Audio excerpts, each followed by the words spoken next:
Hello dear friends, this is Satyam and welcome to SP smart study lectures. दोस्तों, एक नई ऊर्जा के साथ और एक नए वीडियो के साथ आपके सामने प्रस्तुत हूँ। आज हमने देखिए दोस्तों, आपको वर्ब करा दिया, वर्ब बेसिक करा दिया। वर्ब के बाद अब हम पढ़ाएंगे टेंस में। ये टेंस का वीडियो पहला हम 2 पार्ट में सारे जितने भी टेंस हैं हम उनको पढ़ेंगे दोस्तों। बिल्कुल बेसिक से हम आपको पहले हमने वर्ब पढ़ाया, फिर अब हम टेंस पढ़ें, इसके बाद हम पैसिव वॉइस, फिर नरेशन, सारी चीज़ों को क्रम से कवर करते हुए चलेंगे दोस्तों। तो चलिए अब आज हम टेंस को सीखते हैं दोस्तों। ओके दोस्तों, टेंस बहुत ही ज़रूरी है दोस्तों। तो आइए सबसे पहले हम टेंस को सीखते हैं। ओके दोस्तों, टॉपिक क्या है हमारा दोस्तों? Tense.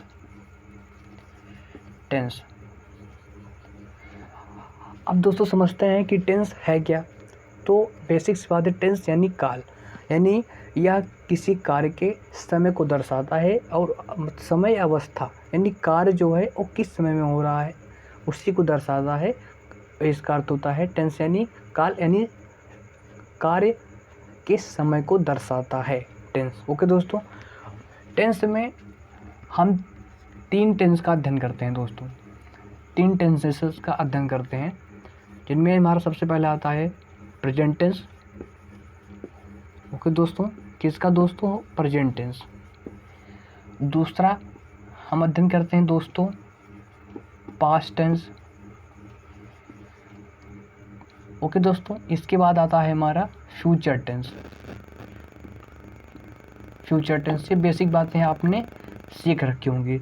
Present tense, past tense, future tense, और इन सभी के 4 पार्ट होते हैं, जिनमें सबसे पहले हम इंडेफिनिट सीखते हैं। इंडेफिनिट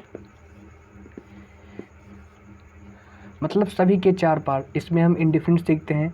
फिर इंडेफिनिट के बाद कंटीन्यूअस सीखते हैं। फिर दोस्तों कंटीन्यूअस के बाद हम सीखते हैं परफेक्ट सीखते हैं। फिर परफेक्ट कंटीन्यूअस सीखते हैं। Perfect continuous. तो इसी प्रकार से यही सेम टू सेम हम चीज़ें अध्ययन करते हैं दोस्तों। यानी इंडेफिनिट का यानी past indefinite tense, past perfect tense, past continuous tense, past perfect tense, past perfect continuous. वैसे future indefinite tense, future continuous tense, future perfect tense और फ्यूचर कंटीन्यूअस टेंस का, यानी मतलब सबके इन 4 पार्ट का दोस्तों और मतलब अध्ययन करते हैं। ओके दोस्तों, तो दोस्तों अब हम आपको किस प्रकार से पढ़ाएंगे दोस्तों। सबसे पहले हम प्रेजेंट का इंडेफिनिट सीखेंगे, फिर पास्ट का इंडेफिनिट सीखेंगे, फिर फ्यूचर का इंडेफिनिट, फिर प्रेजेंट का कंटीन्यूअस, पास्ट का कंटीन्यूअस, फ्यूचर कंटीन्यूअस, और दोस्तों प्रेजेंट का परफेक्ट। यानी इस वीडियो में हम प्रेजेंट के परफेक्ट टेंस तक का अध्ययन करेंगे। ओके दोस्तों, तो चलिए वीडियो को स्टार्ट करते हैं, और हम पहला टेंस जिसका नाम है प्रेजेंट इंडेफिनिट टेंस उसका हम अध्ययन करते हैं दोस्तों। किसका? तो आइए दोस्तों स्टार्ट करते हैं।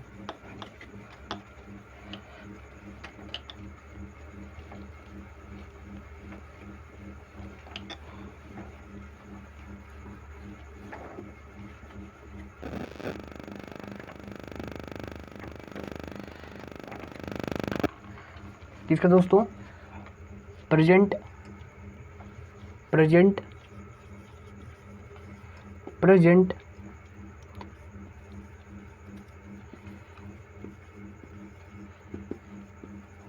Indefinite tense. अब देखिए दोस्तों, प्रेजेंट इंडेफिनिट टेंस हम इनके अंतर्गत किन किन वाक्यों को रखते हैं दोस्तों। तो प्रेजेंट इंडेफिनिट के अंतर्गत हम दोस्तों क्या पुट करते हैं? Routine action. क्या दोस्तों? Routine action. इसके अंतर्गत दोस्तों हम आपको यहाँ पर इस टेंस के अंतर्गत हम रेगुलर एक्शंस को दिखाते हैं, यानी नियमित कार्य को दर्शाते हैं। इरेगुलर एक्शंस को दर्शाते हैं दोस्तों। हम यहाँ पर इस सेंटेंस में हम हैबिट्स को दर्शाते हैं दोस्तों, और हैबिचुअल ट्रुथ को, यानी दोस्तों जो हमारे हैबिट्स होते हैं, हम यहाँ पर इसको रखते हैं। तो ऐसे सेंटेंसेस को इसमें रखते हैं। और आपने दोस्तों आपके जो न्यूज़पेपर होते हैं, आपने देखा न्यूज़पेपर, अब जो आपकी कमेंट्री, जो क्रिकेट में कमेंट्री होती है, किसी भी स्पोर्ट में जो कमेंट्री हम करते हैं, कमेंट्री, वो भी हम सिंपल प्रेजेंट में ही करते हैं दोस्तों। अगर आपने देखा न्यूज़पेपर देखा होगा तो न्यूज़पेपर की हेडलाइंस जो होती हैं, जो कमेंट्री होती हैं, वो सिंपल प्रेजेंट में ही होती हैं। और दोस्तों एक बात और बता दूं, जो आपके न्यूज़पेपर्स होते हैं, इसमें से एक चीज़ अगर आपने नोटिस किया होगा तो न्यूज़पेपर्स में आपका कम से कम आर्टिकल यूज होगा, कम से कम हेल्पिंग वर्ब्स यूज होते हैं न्यूज़पेपर में दोस्तों। तो बेसिक्स नॉलेज है। तो हम इन सेंटेंसेस को कहाँ रखते हैं दोस्तों? Routine action. और दोस्तों किसके लिए यूज़ करते हैं दोस्तों? अगर आपने कोई कार्य आपने प्लान किया हो और वो भविष्य में निकट में होने वाला हो, तब भी हम प्रेजेंट इंडेफिनिट टेंस का यूज करते हैं। यानी निकट में प्लान्ड कार्य को करने के लिए हम प्रेजेंट इंडेफिनिट टेंस का यूज करते हैं। एग्जाम्पल दोस्तों अभी सीखने वाले हैं हम। तो यहाँ तक बातें हो गई सकते हैं, यहाँ तक बातें हो गई दोस्तों। ओके, यहाँ तक आपको बातें क्लियर होंगी। आगे चलते हैं, अब इसका सीखते हैं दोस्तों फार्मूला। अब देखो दोस्तों, इसका हम प्रेजेंट इंडेफिनिट टेंस का हम फार्मूला सीखते हैं। तो इसका दोस्तों फार्मूला क्या होता है? सबसे पहले अफर्मेटिव के लिए, यानी सकारात्मक वाक्य के लिए, अफर्मेटिव के लिए दोस्तों इसका फार्मूला क्या होता है? सब्जेक्ट। ओके दोस्तों, अब वर्ब की फर्स्ट फॉर्म, ये किसके लिए मैं फार्मूला दे रहा हूँ दोस्तों आपके साथ? जब आपका सब्जेक्ट क्या होगा दोस्तों? जब आपका सब्जेक्ट आई होगा, वी होगा, यू होगा, दे होगा, या कोई प्लूरल सब्जेक्ट होगा, तब के लिए फार्मूला मैं आपको दोस्तों बता रहा हूँ। वर्ब B1, फिर आपको सिंपली ऑब्जेक्ट यूज कर देना दोस्तों। ओके दोस्तों, ये बात हो गई।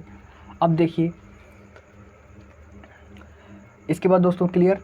अब निगेटिव वर्ब के लिए देख लीजिए दोस्तों, यही फार्मूला मैं दे रहा हूँ निगेटिव वर्ब के लिए। Negative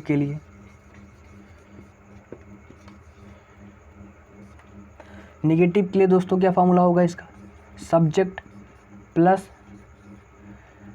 do not plus V1 plus object. Okay दोस्तों, इसको क्या लिख सकते हो दोस्तों? इसको आप लिख सकते हो डोंट भी, आप इसको लिख सकते हो। ओके दोस्तों, देखिए एक इसका फार्मूला दोस्तों, ये जो हमारे प्लूरल सब्जेक्ट होते हैं उनके लिए फार्मूला ये भी होता है।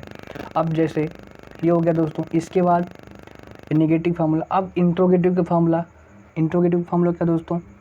इंट्रोगेटिव का फार्मूला होता है किसके लिए? जब आपका सब्जेक्ट क्या हो दोस्तों? तब प्लूरल हो, तब के लिए दोस्तों क्या फार्मूला होता है आपका? Do not. यहाँ पर आप लिखते हो डू प्लस सब्जेक्ट। दोस्तों फार्मूला इंपॉर्टेंट है आपका, फार्मूला ये मैं यहाँ पर बॉक्स में कर दे रहा हूँ ये। इसके बाद ये नेगेटिव वाला फार्मूला। ओके दोस्तों, फिर इसके बाद आपका ये वाला फार्मूला होता है जब क्वेश्चन पूछता है, यानी इंट्रोगेटिव सेंटेंस के लिए। Subject do plus subject plus B1 plus object और क्वेश्चन मार्क।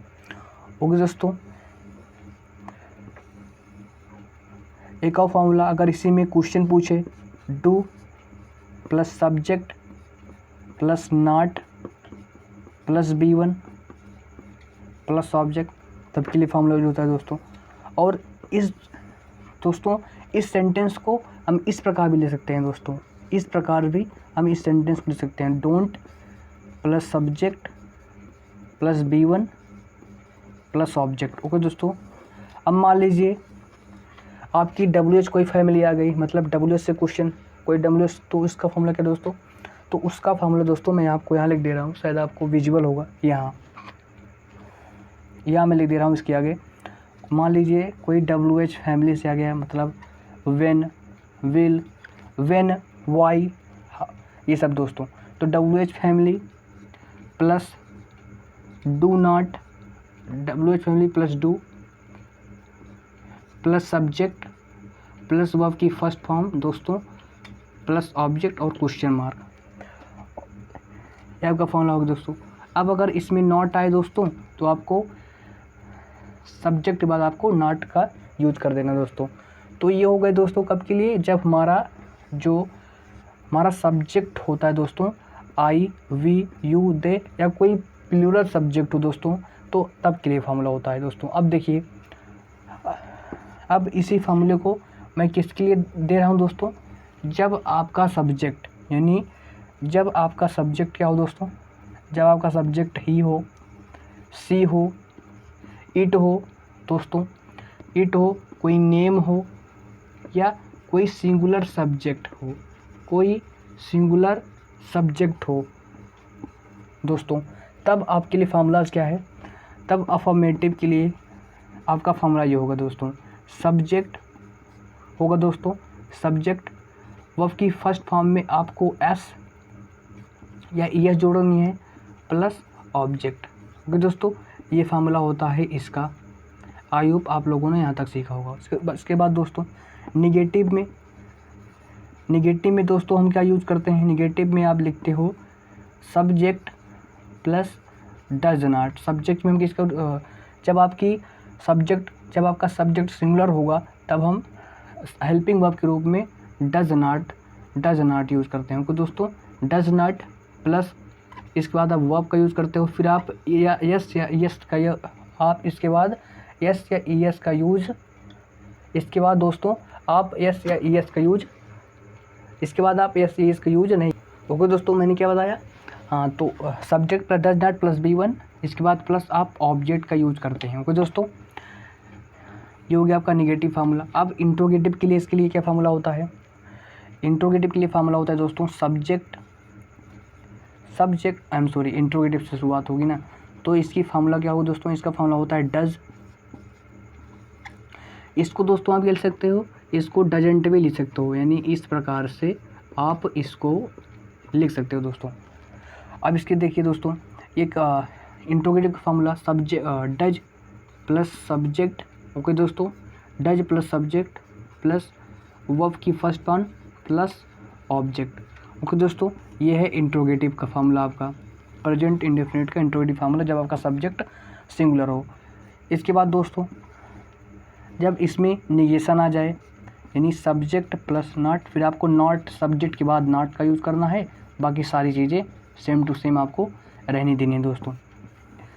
ठीक, अब अगर आपका क्वेश्चन WH टाइप क्वेश्चन आ गया दोस्तों, तब किसका फार्मूला यूज करते हैं दोस्तों, तो WH फैमिली से, मान लीजिए कोई WH फैमिली से क्वेश्चन आ गया, तो WH family plus does plus subject plus verb की फर्स्ट फॉर्म प्लस ऑब्जेक्ट और लास्ट क्वेश्चन मार्क। दोस्तों ये फार्मूला होता है।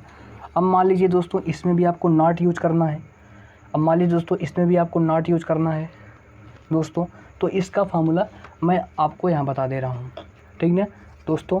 तो WH फैमिली आपकी यहाँ आ जाएगी, WH family plus does plus subject plus not plus verb की फर्स्ट फॉर्म प्लस ऑब्जेक्ट। ये आपका फॉर्मूला होता है जब WH टाइप में आपका निगेशन मिले। ओके दोस्तों, तो ये हो गए हमारे प्रेजेंट इंडेफिनिट टेंस के सारे फार्मूलास। अब मैं एग्जांपल्स आपको देता हूँ, एग्जांपल के माध्यम से अब किस प्रकार से आप एग्जांपल करेंगे, इस सेंटेंस का किस प्रकार से यूज़ करेंगे, आइए हम सीखते हैं एग्जांपल्स के माध्यम से। ओके दोस्तों, तो आइए एग्जांपल के माध्यम से हम सीखते हैं। चलिए दोस्तों,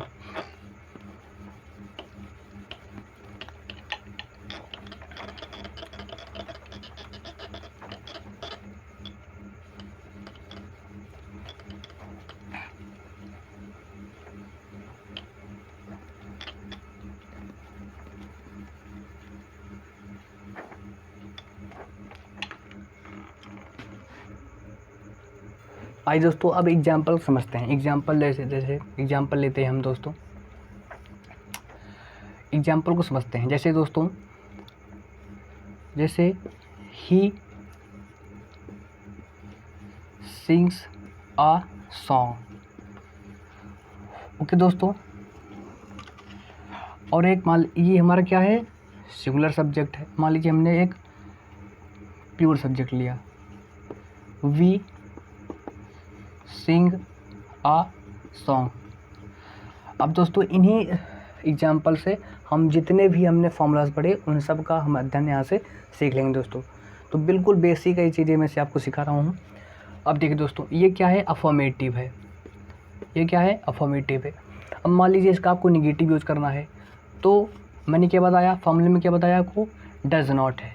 तो सब्जेक्ट के बाद क्या यूज़ करना है आपको, डज नॉट। क्या यूज़ करना है, डज नॉट। फिर आपको वर्ब की फर्स्ट फॉर्म यूज़ करनी है, वर्ब की फर्स्ट फॉर्म यूज़ करनी है, बाकी सारी चीज़ें वैसे रहनी है दोस्तों। तो यहाँ क्या हो जाएगा दोस्तों, he does not sing a song. I hope आपने समझा होगा दोस्तों। वो सेम टू सेम यहाँ भी। अब देखिए मैंने क्या बताया फार्मूले में कि अगर आपका जो सब्जेक्ट है वो प्लूरल होगा तो आपको किसका यूज़ करना है, डू नॉट का। डू नॉट का, या आप इसको किस में चेंज करते हो, डोंट में भी ले सकते हो दोस्तों। तो वी डू नॉट, फिर आपको वर्ब की फर्स्ट फॉर्म यूज़ करनी है, बाकी सारी चीज़ें सेम टू सेम आपको यानी इसका अफर्मेटिव क्या हो जाएगा, वी डू नॉट या don't sing a song. Okay दोस्तों, ये बात क्लियर, आई होप आपको यहाँ तक क्लियर हो गया होगा। आगे चलते हैं दोस्तों। अब मान लीजिए इसका हमें बनाना है इंट्रोगेटिव।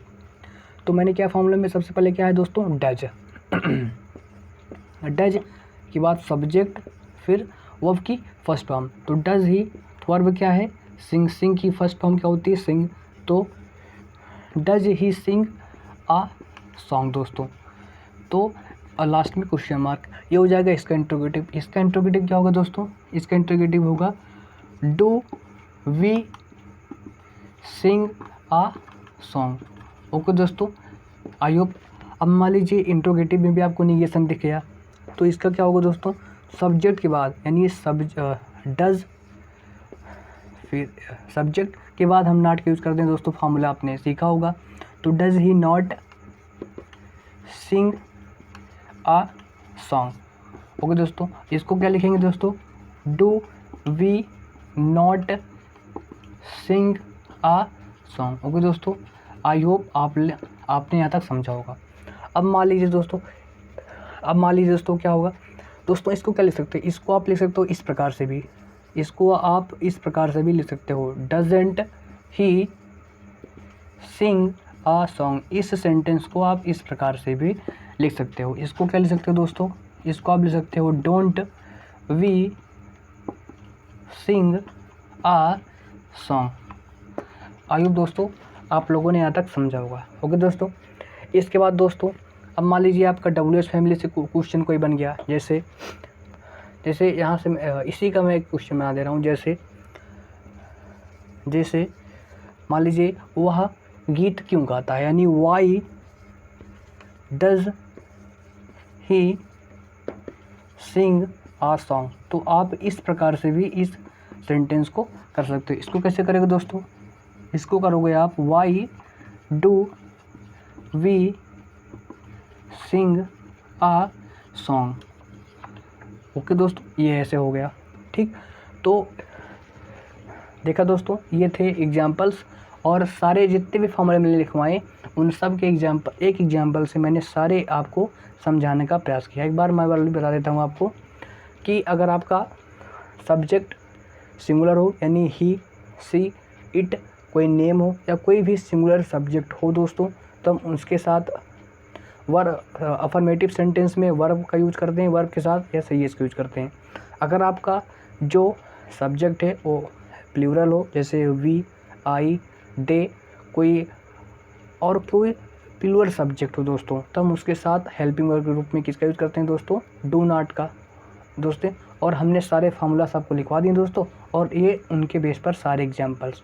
ओके दोस्तों, तो यहाँ से आपका प्रेजेंट इंडेफिनिट टेंस यहाँ से ख़त्म होता है। ओके दोस्तों, ठीक। अब देखिए, हाँ, अब ये तो बेसिक चीज़ें हैं। अब देखिए, अब जो कंपटीशन लेवल पर आने वाली चीज़ें हैं, जैसे मैंने आपको बताए थे चीज़ें पढ़ाते समय कि अगर कोई कार्य भविष्य में निकट में होने वाला हो और वो प्लान्ड हो, पहले से हो, उसके लिए प्लानिंग की गई हो, यानी कि निकट में भविष्य में किया जाना है प्लान्ड कार्य को करने के लिए हम किसका यूज़ करते हैं दोस्तों, प्रेजेंट इंडेफिनिट टेंस का यूज़ करते हैं। जैसे एग्जाम्पल है, जैसे दोस्तों एग्जाम्पल है, द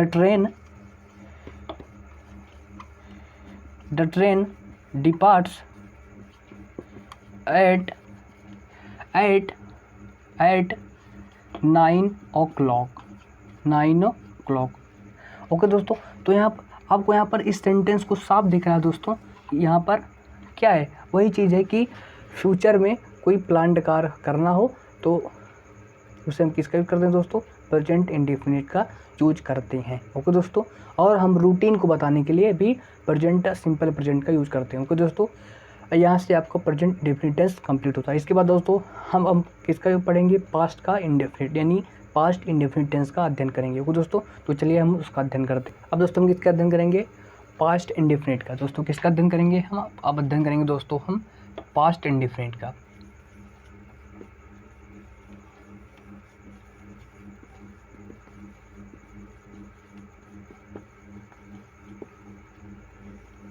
ओके फ्रेंड्स, अब हम पास्ट इंडेफिनिट टेंस का अध्ययन करेंगे। अब देखिए दोस्तों, पास्ट इंडेफिनिट टेंस में हम किन सेंटेंसेस को रखते हैं दोस्तों, जब आपका कार्य जो है वो भूतकाल में हुआ हो, यानी आपका जो कार्य हो वो भूतकाल में हुआ हो, तब हम पास्ट इंडेफिनिट टेंस का यूज़ करते हैं दोस्तों। ओके, अब देखिए इसके सबसे पहले हम इसके फार्मूला डिस्कस कर लेते हैं। क्या दोस्तों, फार्मूलास। तो इसका पहला फार्मूला आता है अफर्मेटिव के लिए। क्या दोस्तों, अफर्मेटिव। अफर्मेटिव के लिए दोस्तों इसका फार्मूला है सब्जेक्ट प्लस, हम इसमें दोस्तों किसका यूज करते हैं, वर्ब की सेकंड फॉर्म का, वर्ब की सेकंड फॉर्म। और मैंने आपको वर्ब पढ़ा दिया है तो आपको परेशानी नहीं होगी वर्ब की सेकंड फॉर्म थर्ड फॉर्म को जानना होगा दोस्तों। तो सब्जेक्ट प्लस वर्ब की सेकंड फॉर्म प्लस ऑब्जेक्ट, कोई भी सब्जेक्ट हो आपका, चाहे सिंगुलर हो चाहे प्लूरल हो, इसमें वर्ब की सेकंड फॉर्म का यूज होना है। सिंपली दोस्तों ये इसका फार्मूला है। ओके दोस्तों, निगेटिव का फार्मूला दोस्तों देख लेते हैं। निगेटिव का फार्मूला क्या दोस्तों, इसमें निगेटिव में हम दोस्तों किसका यूज करते हैं, डिड नॉट का। किसका दोस्तों, डिड नॉट का। फिर आपकी जो वर्ब हो जाती है वो वर्ब की फर्स्ट फॉर्म हो जाती है। ओके दोस्तों, ये बात सबसे इम्पोर्टेंट आपको ध्यान रखना है कि केवल अफर्मेटिव सेंटेंस में आपको वर्ब की सेकंड फॉर्म का यूज करना है। उसके बाद अगर जहाँ भी आपने डिड नॉट का यूज कर दिया वहाँ आपको वर्ब की फर्स्ट फॉर्म का यूज करना होगा। ओके फ्रेंड्स, अब देखिए, अब इसको आप किस प्रकार से ले सकते हो, इसको आप डिडेंट भी लिख सकते हो।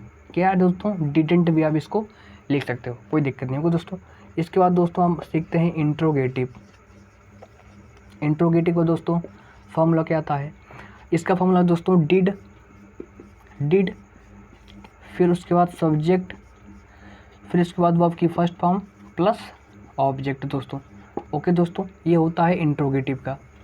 अब मान लीजिए इंट्रोगेटिव में भी आपको निगेशन मिले तो किसका फॉर्मूला यूज करना है, तो आपको सब्जेक्ट के बाद आपको नॉट का यूज करना होगा। ओके दोस्तों, सब्जेक्ट के बाद आपका नॉट का यूज करना होगा।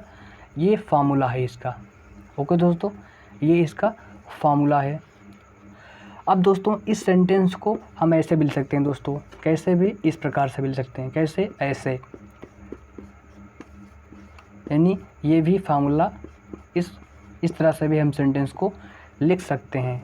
ओके दोस्तों, अब देख लिए, अब कोई WH क्वेश्चन फैमिली से क्वेश्चन बन गए दोस्तों, तो फिर डिड प्लस इसके बाद सब्जेक्ट यूज करते हैं दोस्तों। फिर आपको वर्ब की फर्स्ट फॉर्म यूज करना है, फिर दोस्तों ऑब्जेक्ट, फिर क्वेश्चन मार्क दोस्तों। ओके दोस्तों, मान लीजिए इसमें भी आपको निगेशन आ गया तो सब्जेक्ट के बाद आपको नॉट का यूज करना है। किसके बाद दोस्तों, सब्जेक्ट के बाद। ओके दोस्तों, तो ये फार्मूला आपका बन जाता है इस प्रकार से। किसका दोस्तों, इसका। तो ये हो गए आपके सारे फार्मूलास किसके दोस्तों, पास्ट इंडेफिनिट टेंस के। एक एग्जांपल के माध्यम से मैं सारे आपको जितने भी फार्मूलास मैंने बताए मैं आपको क्लियर कर दे रहा हूँ दोस्तों। जैसे मैंने एक सेंटेंस लिया, वही सेंटेंस आप अच्छे समझ पाएंगे। ही सैंग, सिंग, संग, ही सिंग, सैंग, संग। तो सिंग का सेकंड फॉर्म ले लिया हमने संग। ओके दोस्तों, सब्जेक्ट के बाद आपकी सेकंड फॉर्म, फिर इसके बाद ऑब्जेक्ट। मान लीजिए इसका आपको, अब इसका निगेटिव क्या होगा दोस्तों, ही डिड नॉट, अब वर्ब की first form, he did not sing a song. Okay दोस्तों, आई होप आपको दिख रहा होगा। इसके बाद दोस्तों मान लीजिए इसका इंट्रोगेटिव यूज़ करना है, तो did he sing a song. Okay दोस्तों, तो इसी प्रकार से आप सारे सेंटेंसेस का आप यूज करना सीख गए होंगे दोस्तों। ओके दोस्तों, आई होप यहाँ तक आपको क्लियर हो गया। आप देखिए दोस्तों, अब देखिए अब आपके एग्ज़ाम में क्वेश्चन कैसे आएगा। एग्ज़ाम में आपके लिए क्वेश्चन कैसे आएगा दोस्तों, जैसे मैं आपको कुछ शब्द बता रहा हूँ। जैसे दोस्तों आपके शब्द हैं, जैसे it's time, it's high time, या दोस्तों आपको दिख जाए इट्स अबाउट टाइम दोस्तों।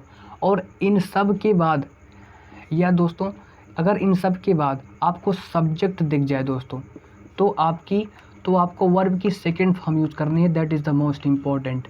ओके दोस्तों, अगर इट इज़ टाइम या इट्स हाई टाइम या इट्स अबाउट टाइम के बाद आपको सब्जेक्ट मिल जाए, तो आपको सब्जेक्ट के बाद वर्ब की किस फॉर्म का यूज़ करना है दोस्तों, आपको वर्ब की सेकंड फॉर्म का यूज़ करना है। ओके दोस्तों, आई होप यहाँ तक आपने सीखा होगा। जैसे एग्जांपल लेते हैं दोस्तों, it is time you worked hard दोस्तों। तो हमने किसका यूज़ कर दिया दोस्तों, हमने देखा इट इस टाइम के बाद हमें सब्जेक्ट दिखा, तो हमने वर्ब की किसका यूज़ कर दिया दोस्तों, वर्ब की सेकंड फॉर्म का हमने यूज कर दिया दोस्तों। लेकिन अब यही दोस्तों, अगर आपको इनके बाद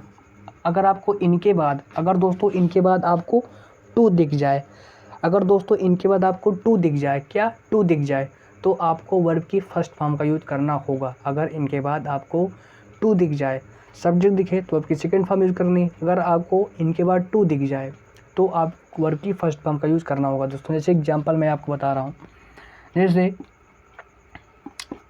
it is time to study.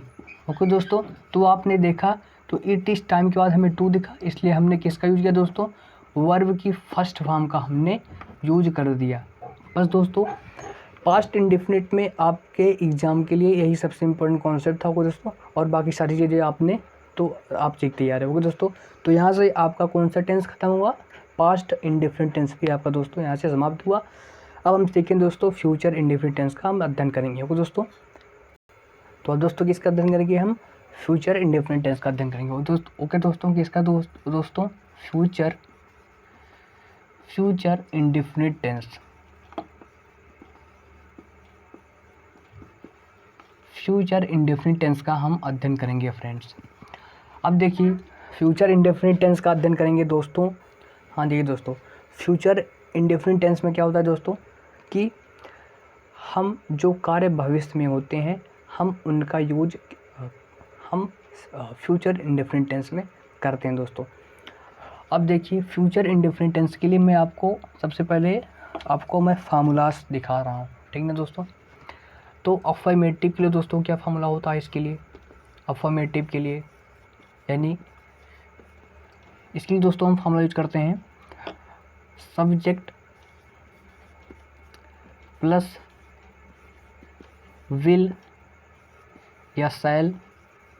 Okay दोस्तों, और इस चीज़ को मैं चर्चा पहले भी कर चुका हूँ दोस्तों कि किसके साथ आपको विल का यूज़ करना है, किसके साथ आपको शैल का यूज़ करना है, ये वर्ब की वीडियो में आपको डिस्कस कर चुका हूँ। ओके दोस्तों, इसके बाद आपको सिंपली वर्ब की फर्स्ट फॉर्म का यूज करना है दोस्तों, फिर आपको ऑब्जेक्ट को यहाँ पर पुट कर देना है। सिंपली ये होता है दोस्तों अफर्मेटिव का फार्मूला, किसके लिए, फ्यूचर इंडेफिनिट टेंस के लिए।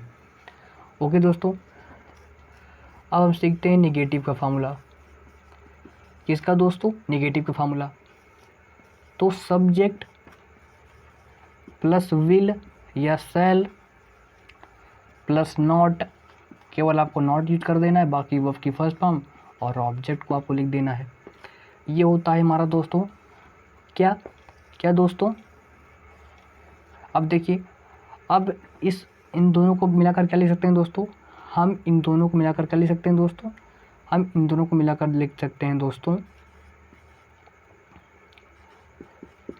ओंट या दोस्तों सेंट। हम इस पूरे को यानी विल या शैल नॉट को हम वॉन्ट लिख सकते हैं या सेंट भी लिख सकते हैं दोस्तों, लिखा जाता है। ये इसका क्या है दोस्तों, संक्षिप्त रूप है। अब देखिए दोस्तों, इंट्रोगेटिव का क्या फॉर्मूला होता है दोस्तों, इंट्रोगेटिव का क्या फॉर्मूला होता है इसके लिए, वही दोस्तों। अब क्या इंट्रोगेटिव में क्या फॉर्मूला है दोस्तों, आप खुद क्रिएट कर सकते हैं। अब हम जो हेल्पिंग वर्ब्स हैं हमारी विल या शैल, ये एज ए मॉडल भी यूज होते हैं, इनको हम क्या यूज पहले लाएंगे। तो विल या शैल, विल या शैल, फिर आपको सिंपली आपको सब्जेक्ट लगाना है, फिर दोस्तों फिर आपको वर्ब की फर्स्ट फॉर्म, फिर दोस्तों आपको ऑब्जेक्ट और अंत में क्वेश्चन मार्क। ओके दोस्तों, ये है इसका फार्मूला। ओके दोस्तों, ये हो गया। आई होप आपको पूरी तरह से स्पष्ट रूप से दिख रहा होगा। ओके दोस्तों, इसके बाद अब मान लीजिए यहाँ पर आपको निगेशन दिख गया इसमें, तो आपको विल या शैल, फिर आपको सब्जेक्ट के बाद आपको किसका यूज कर देना है दोस्तों, नॉट का, और साथ में वर्ब की first form plus object. Okay दोस्तों, और लास्ट में क्वेश्चन मार्क। ये दोस्तों आपका किसका है, इसको दोस्तों हम कैसे ले सकते हैं, इस सेंटेंस को ले सकते हैं दोस्तों वांट या दोस्तों सेंट प्लस सब्जेक्ट। अब चूंकि नॉट यहाँ पर आपने चला है तो यहाँ से नॉट हटा दीजिए दोस्तों, वर्ब की फर्स्ट फॉर्म प्लस ऑब्जेक्ट। ये दोस्तों इस प्रकार से भी आप इस सेंटेंस को आप लिख सकते हो। अब मान लीजिए आपका क्वेश्चन WH टाइप से बन गया, मान लीजिए WH टाइप फैमिली से, तो आप कैसे करोगे दोस्तों, तो सिंपली WH टाइप आपको रखना है वर्ड, फिर आपको शैल या दोस्तों विल का यूज करना है सब्जेक्ट के अनुसार, फिर आपको यहाँ पर सब्जेक्ट आएगा दोस्तों, फिर सिंपली आपका वर्ब की फर्स्ट फॉर्म आएगी दोस्तों, फिर ऑब्जेक्ट आएगा, फिर आपको क्वेश्चन मार्क का यूज़ कर देना आपको दोस्तों। ये है किसका दोस्तों फ्रेंड, फ्यूचर इंडेफिनिट टेंस का।